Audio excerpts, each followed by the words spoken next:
YouTube మిత్రులందరికీ నమస్కారం. ఈ మధ్య బద్రీనాథ్‌లోని సరస్వతీ నది పుష్కరాలు జరిగిన విషయం అందరికీ తెలిసిందే. ఒక 102 మందితోటి మా టీం మొత్తం ఆ పుష్కరాలకెళ్ళడం జరిగింది. ఆ జర్నీ మొత్తం మీ ముందుంచే ప్రయత్నమే ఈ వీడియో అండి. Hi friends, welcome back to my channel Madan Reddy vlogs.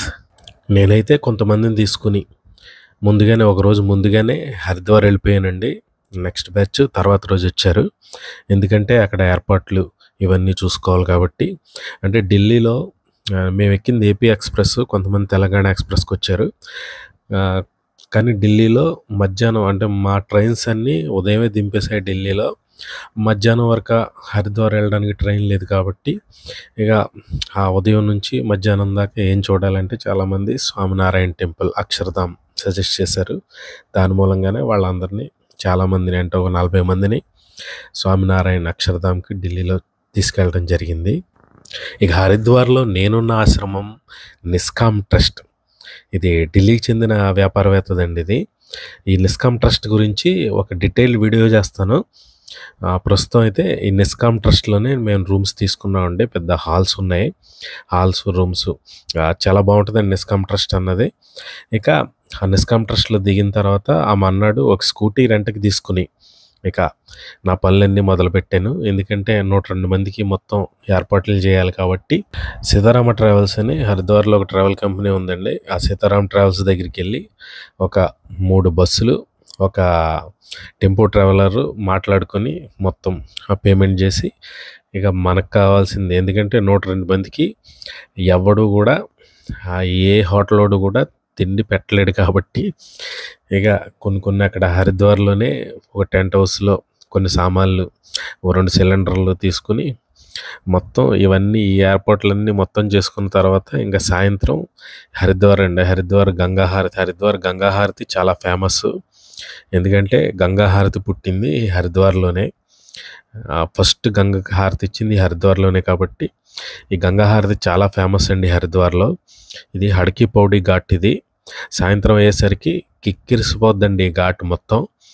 ఇక హరిద్వార్ వెళ్ళి అక్కడ స్నానం చేసి ఆ హరికే పౌడీ ఘాట్లో స్నానం చేసి ఇక గంగా హారతి చూసుకుని ఇక పొద్దున్న బయలుదేరదామని చెప్పేసి మొత్తం ఏర్పాట్లన్నీ ఆ రోజు చక్కబెట్టడం జరిగింది.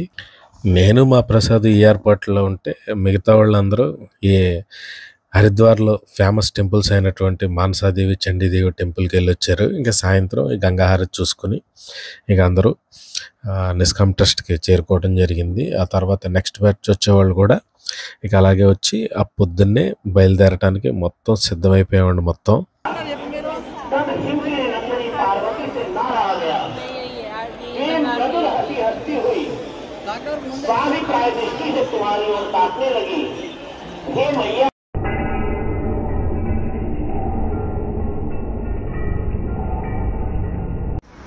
నరసింహరావు గారి పెళ్లి రోజు ఈరోజు.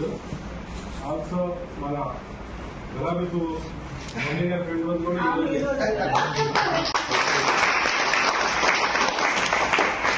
2018లో ఇదే పెళ్లి రోజుని వీళ్ళందరికీ ఎక్కడ చేసాం గుర్తుందా? గంగోత్రిలో చేసాం. మళ్ళీ ఇప్పుడు హరిద్వార్లో చేస్తున్నాం. అది వీళ్ళ అదృష్టం అనుకోవాలి. ఇప్పుడు 42వ పెళ్లి రోజు అనుకుంటే మీ అందరూ కొద్దిగా వీళ్ళని పెద్దలైతే ఆశీర్వదించండి. పిల్లలైతే పిల్లల్ని ఎలా మెయింటైన్ చేయాలని ఆయన దగ్గర తీసుకోమని. ఎందుకంటే నాతో దాదాపు 12-13 సంవత్సరాల నుంచి ట్రావెల్ చేస్తూ ఉన్నారు. ఎప్పుడు ఇద్దరు కొట్టుకోవడం చూడలేదండి. నేను ఆ కిటికీలు ఏందో అన్నీ మీరు నేర్చుకుంటానని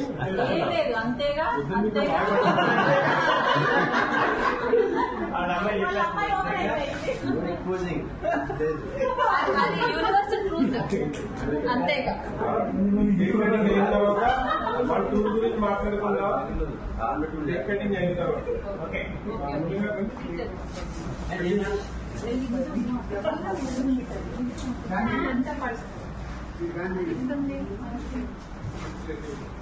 బాగా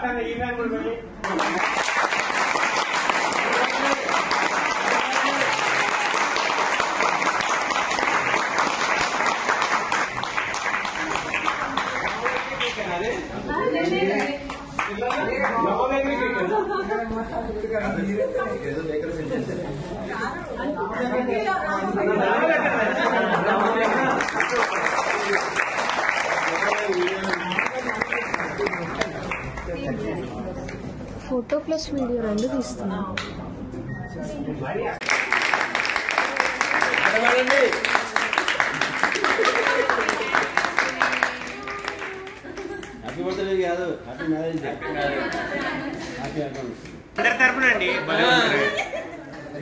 మీ అందరికీ నేను మొగుండండి, ఆయనేమో నాకు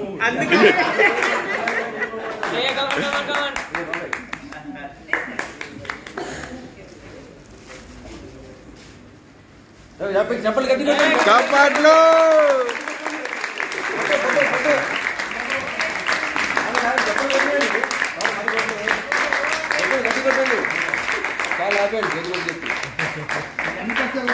ఇలాంటి ఒక ఆధ్యాత్మిక టూర్లో ఇలాంటి అకేషన్స్ అందరికీ ఆనందాన్ని పంచుతాయి అనడంలో పెద్ద సందేహం లేదనుకుంటాను.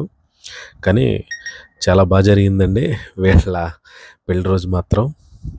రేపటి నుంచి వీళ్ళ కోసాలు కదిలిపోతాయని తెలవక పాపం అందరూ చాలా ఆనందంగా, ఉత్సాహంగా, ఉల్లాసంగా ఉన్నారండి.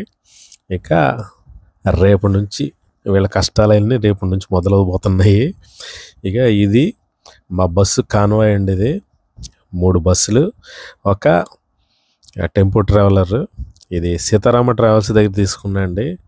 ఇది మనకి అంటే గత 2 సార్లు కూడా కొంతమంది బాగా మోసం చేయబట్టి కొద్దిగా ఈ సీతారామ ట్రావెల్స్ కొద్దిగా ట్రస్ట్ అని చెప్పేసి ఉండటం మూలంగా ఆయన దగ్గర బస్సులు తీసుకున్నాను. వీళ్ళు కూడా కొద్దిగా ఇబ్బంది పెట్టారండి, కానీ పర్వాలేదు. ఇక మా ఫస్ట్ జర్నీ వచ్చేసి దేవప్రయాగ. ఇది అలకనంద భాగీరథి నదుల సంగమం పాయింట్. ఇది ఇక్కడికి 20 కిలోమీటర్ల ముందు ఒక బస్సు అయితే ఆగిపోవడం జరిగిందండి. ఎందుకంటే దానికి ఫ్యూయల్ ఇంజెక్షన్ దగ్గర చిన్న ప్రాబ్లం వచ్చి దాదాపు ఒక 3 నుంచి 4 గంటలు ఒక బస్సు అయితే ఆగిపోవడం జరిగింది.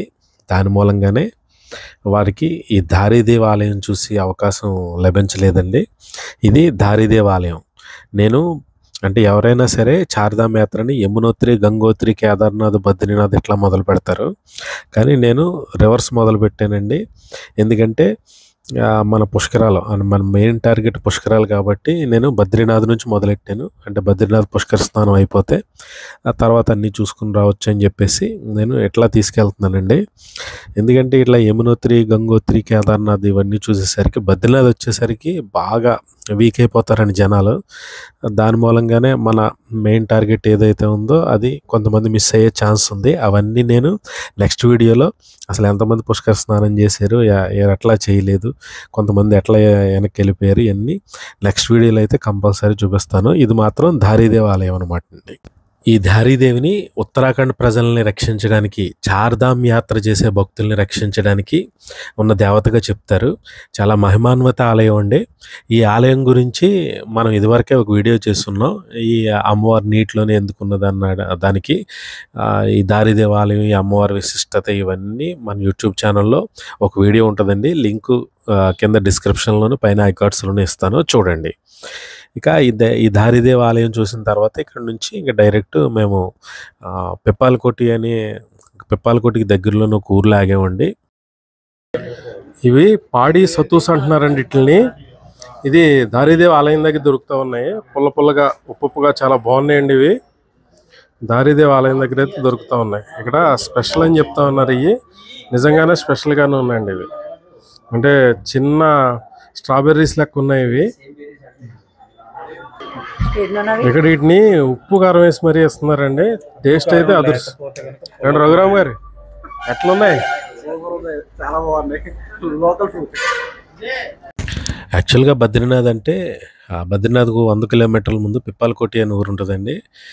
పిప్పాలకోటి అనే ఊరికి నైట్ చేరుకుంటారు. నైట్ చేరుకున్న తర్వాత అక్కడ నుంచి బద్రీనాథ్ తీసుకెళ్ళి దర్శనం అది చేయించేసి మళ్ళీ సాయంత్రానికల్లా పిప్పాలకోటి తీసుకొచ్చేస్తారండి. ఈ చార్ధామ్ యాత్ర టూర్ ట్రావెల్స్ అన్నీ ఇట్లాగే ఉంటుంది. కాకపోతే మనకి ఆ సమయం సరిపోదు కాబట్టి నేను బద్రీనాథ్ నా సొంత డిజైన్తో 2 రోజులు పెట్టుకోవటం జరిగింది.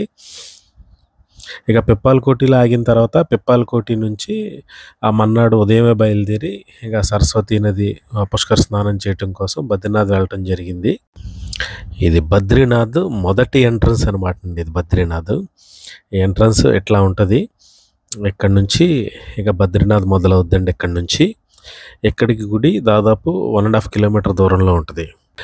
ఇక్కడ నుంచి మన పంజాబ్ సింధు ధర్మశాల, భారత్ సేవా సంఘాశ్రమం, మన జిఆర్ స్వామి గారి అష్టాక్షరి ఆశ్రమం ఇవన్నీ ఇక్కడికి దగ్గరలో ఉంటాయండి. ఈ ఎంట్రన్స్కి దగ్గరలో ఉంటుంది. దాదాపు 1 కిలోమీటర్ దూరంలో ఉంటాయి.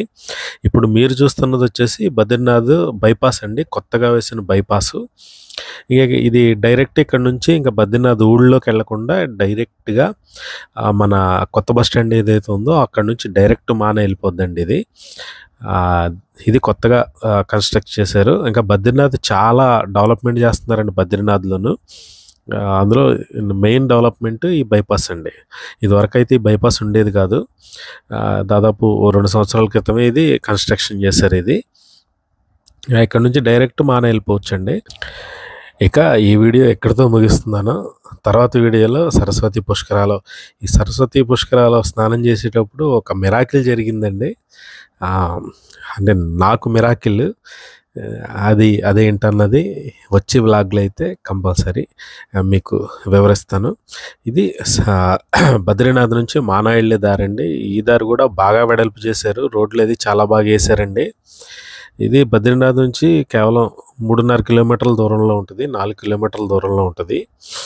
ఇక మేము తీసుకున్న శ్రీకృష్ణ పరమార్థిక్ ధర్మశాల ఏదైతే ఉందో అది ఈ రోడ్లోనే ఉంటుంది. అవన్నీ మీకు నెక్స్ట్ వ్లాగ్లో చూపెడతాను. ఇదైతే మానా వెళ్ళే రూట్ అనమాట అండి. కాకపోతే కొంత దూరంలో ఆపేసి ఇంకా అక్కడ నుంచి మనం నడకదారి గుండానే మానా చేరుకోవాల్సి ఉంటుంది. ఇది చెక్ పాయింట్ అనమాట అండి. ఎవరైనా సరే ఇక్కడ నుంచి కొద్ది దూరం వెళ్ళిన తర్వాత ఏ వెహికల్ అయినా ఆపేస్తారు. బస్సులు అయితే ముందుగానే ఆపేస్తారండి. చిన్న వెహికల్స్ అంటే ఇంకా కొద్దిగా ముందుకు వెళ్ళనిస్తారు. ఆ మానా ఎంట్రన్స్ ఏదైతే ఉందో ఆ ఎంట్రన్స్ దాకా చిన్న వెహికల్స్ అయితే వెళ్ళనిస్తారు. ఇక నెక్స్ట్ వ్లాగ్లో కలుద్దాం.